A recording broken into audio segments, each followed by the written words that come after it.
নমস্কার বন্ধুরা, আমি আলপনা সিম্পল এর টেস্টিতে আপনাদের সবাইকে স্বাগত। আজকের আমি শেয়ার করব মৌরলা মাছের চচ্চড়ি। 7 গুণ বজায় রেখে রান্না করব। আর এই মাছের গুণ আপনারা নিশ্চয়ই জানেন, যারা মাছ খেয়েছেন তারা তো জানেনই, আর যারা খাননি তারা নিশ্চয়ই শুনে থাকবেন। মৌরলা মাছের অনেক গুণ। যারা ছোট মাছ কাঁটা বলে খেতে চান না, তাদের কোনো অসুবিধা হবে না। আমি যেভাবে রান্না করব এইভাবে যদি আপনারা রান্না করেন। এখানে আমি 250 গ্রাম মৌরলা মাছ কেটে ধুয়ে পরিষ্কার করে নিয়েছি। স্বাদ অনুসারে লবণ দিয়েছি, একটা বড় পেঁয়াজ কেটে দিয়ে দিয়েছি, একটা বড় টমেটো কেটে দিয়ে দিলাম, 6টা কাঁচা লঙ্কা দিয়ে দিলাম, চেরা করে দিয়েছি কাঁচা লঙ্কা। হলুদ গুঁড়ো 1/2 চামচ দেব, আর লঙ্কার গুঁড়ো 1/4 চামচ দেবো। লঙ্কাটা আপনারা আপনাদের স্বাদ মতো দেবেন, যেমনটা খেতে পারবেন। সর্ষের তেল আমি দিয়ে দিলাম 1 টেবিল চামচ। ধনিয়া পাতা দিয়ে দেব আমি 1 মুঠি। আর আমি ভালো করে মাখিয়ে নেব। আদা রসুন বাটাটা আমি এখনও দিইনি, এখন দিয়ে দিচ্ছি। 2 চায়ের চামচ আদা রসুন বাটা দিয়ে দিলাম। খুব ভালো করে মাখিয়ে নিতে হবে। রান্নাটা এইখানে মাখানোর কাছে রান্না প্রায় শেষ হয়ে যাবে, কেন কি এইভাবে রান্না করে আপনারা দেখবেন খুব কম সময় লাগে। এইভাবে যদি আগে মাখিয়ে নিই ভালোভাবে, তাহলে মাছটা রান্না করতে বেশি সময়ও লাগবে না, আর একটাও মাছ ভাঙবে না। গ্যাস জ্বালিয়ে কড়াই বসিয়ে দিয়ে আমি এখানে 2 টেবিল চামচ সরষের তেল দিয়েছি। তেলটা কড়ার গায়ে এইভাবে স্প্রেড করে দিচ্ছি, আর খুব ভালো করে গরম করে নেব। এখন দিয়ে দেব কালো জিরে 1/2 চামচ, 15-16 কোয়া রসুন দিয়ে দেব।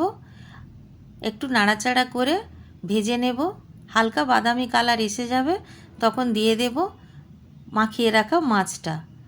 মশলাতে এত ভালো করে মাখিয়ে রেখেছি যে মাছটা রান্না হতে বেশি সময়ও লাগবে না।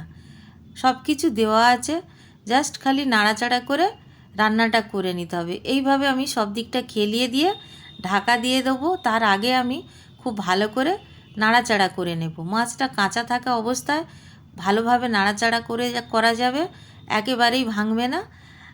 এখন এইভাবে খেলিয়ে দিলাম। ঢাকা দিয়ে দেব 5 মিনিটের জন্য, মিডিয়াম আঁচে রাখবো। 5 মিনিট পরে ঢাকা খুলে আপনাদের দেখাচ্ছি মাছটা কতটা জল বেরিয়েছে। টমেটো, পেঁয়াজ সব কিছুর থেকে একটু করে জল বেরিয়েছে। আমি আবার ঢাকা দিয়ে 2 মিনিটের জন্য রেখে দেব।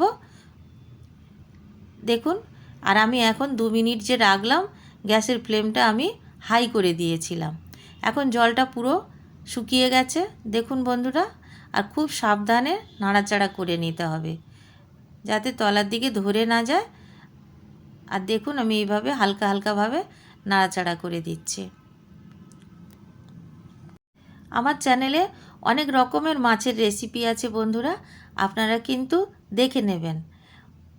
আর কোনো মাছের রেসিপি যদি আপনাদের দেখতে ইচ্ছা করে, প্লিজ আমাকে জানাবেন, আমি রান্না করে আপনাদের সঙ্গে নিশ্চয়ই শেয়ার করব। এইভাবে হালকা হাতে একটু নাড়াচাড়া করে দেব।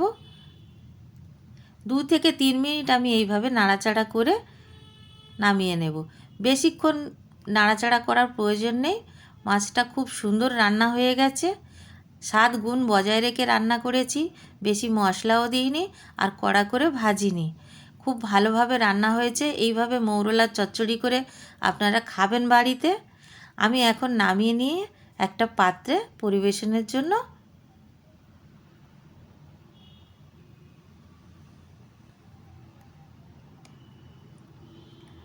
দেখুন কত সুন্দর দেখতে হয়েছে। সব মাছ আস্ত আছে, কোনো মাছ ভাঙেনি। আপনারা বাড়িতে বানাবেন, আর কেমন লাগলো কমেন্ট করে জানাবেন। আমি একটু ধনিয়া পাতা কুচি দেব, দিয়ে গার্নিশিং করে দেব। ভিডিওটি যদি ভালো লাগে লাইক করবেন, শেয়ার করবেন। নতুন বন্ধু হলে সাবস্ক্রাইব করতে ভুলবেন না যেন। আজকের এই পর্যন্ত, দেখা হবে পরের ভিডিও নতুন কোনো রেসিপির সাথে। সুস্থ থাকবেন, ধন্যবাদ, নমস্কার।